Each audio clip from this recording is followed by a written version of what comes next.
चंदनपुर एक बहुत ही सुंदर और खुशहाल गांव था। गांव की सुंदरता देखते आंखें नहीं थकती थीं। गांव में सभी लोग एक दूसरे से मिलजुल कर रहा करते थे। इस गांव में गुड्डू अपनी पत्नी गीता और बेटे पप्पू के साथ रहता था। अरे गीता, खाना तैयार हुआ कि नहीं? सूरज ऊपर चढ़ गया है।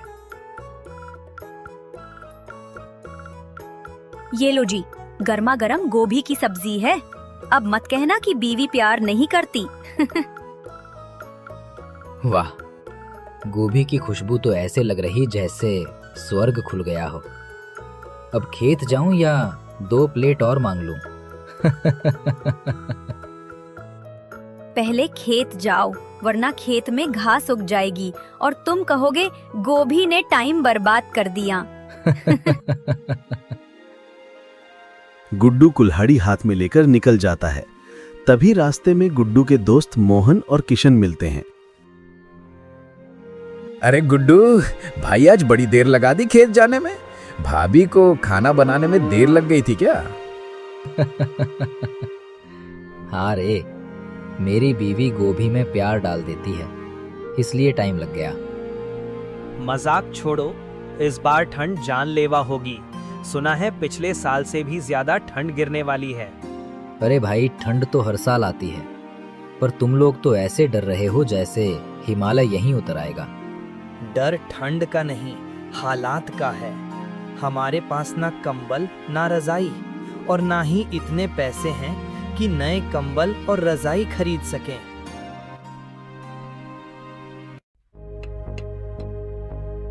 खेत में काम करते समय गुड्डू को एक आइडिया आता है।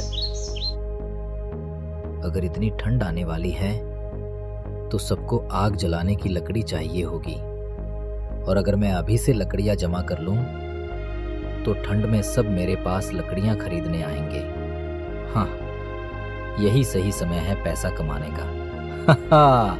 अब गुड्डू नहीं, लकड़ी वाला गुड्डू बोलेगा पूरा गांव। वो अपना आइडिया पत्नी को बताता है। पर सुनो जी, ये बात किसी को बताना मत, वरना सब लकड़ी काटने जंगल निकल जाएंगे। अरे, ये बात तो मेरे सीने में ऐसे बंद है जैसे तुम्हारे पराठे का सीक्रेट मसाला।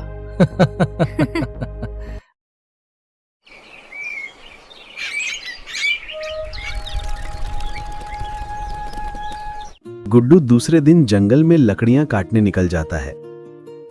अरे फूलमती, सुना है इस बार ठंड खून जमा देगी। मैं तो डर गई हूँ। तुझे क्या ठंड लगेगी? तू तो वैसे भी महीने में एक बार नहाती है। और तू रोज नहाकर भी बदबू मारती है। अरे भाभियों, अगर इसी तरह नहाने धोने की बात चली तो ठंड भाग जाएगी। चलो, मुझे लकड़ी काटने दो, वरना मेरी कमाई ठंडी हो जाएगी।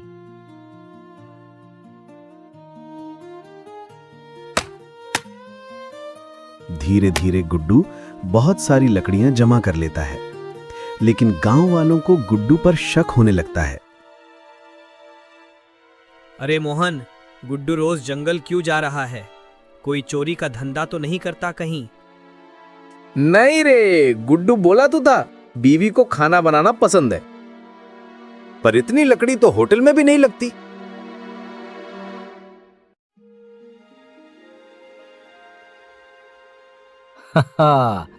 जब धीरे धीरे ठंड तेज होने लगती है, तब गुड्डू अपनी जमा की गई लकड़ियां गांव में बेचने लगता है।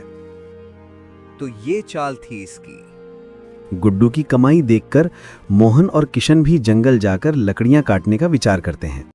गुड्डू तो चुपके से जंगल जाके लकड़ियां ले आया। क्यों ना हम भी लकड़ियां इकट्ठी कर लें, नहीं तो ज्यादा ठंड में हमें भी गुड्डू से लकड़ियां खरीदनी पड़ेगी।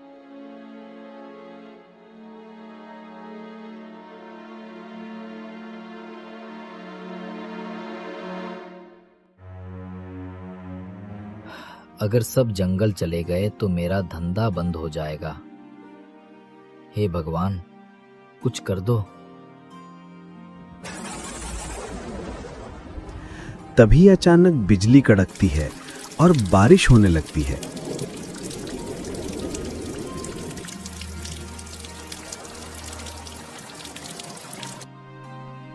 देखो जी, ऊपर वाले ने आपकी सुन ली।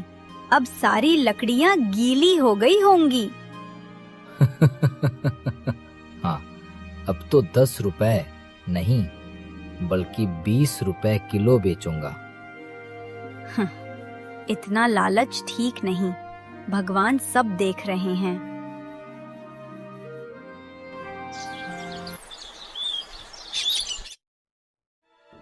अब गुड्डू से ही लकड़ी लेनी पड़ेगी। जो 40 रुपये मांग रहा है तो देने ही पड़ेंगे। जान बची तो लाखों पाए। गुड्डू लकड़ियां बेच रहा था, तभी एक बूढ़ी दादी आती है। बूढ़ी दादी कांपते हुए बोलती है, बेटा थोड़ी लकड़ी दे दे, बहुत ठंड लग रही है। पर बेटा मेरे पास पैसे नहीं हैं, पर तुम्हें दुआ दूंगी। दुआ से ठंड नहीं जाती दादी, लकड़ी से जाती है। पैसे लाओ वरना जाओ। दादी की आंखों में आंसू आ जाते हैं और वो वहां से चली जाती है।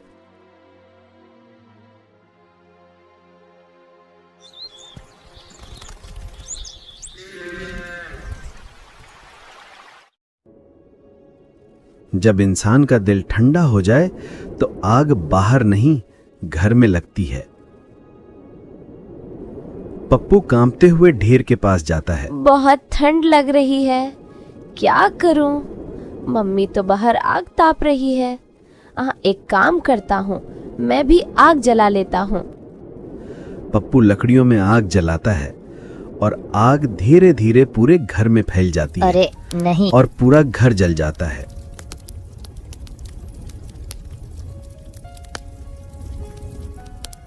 पप्पू नहीं।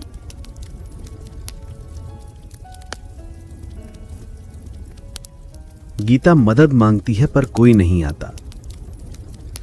गुड्डू को उसके लालच का फल मिल गया। मैंने लकड़ी बेची, इंसानियत नहीं। फिर भी ऊपर वाले ने हिसाब बराबर कर दिया। ऊपर वाला देर करता है मगर अंधेर नहीं।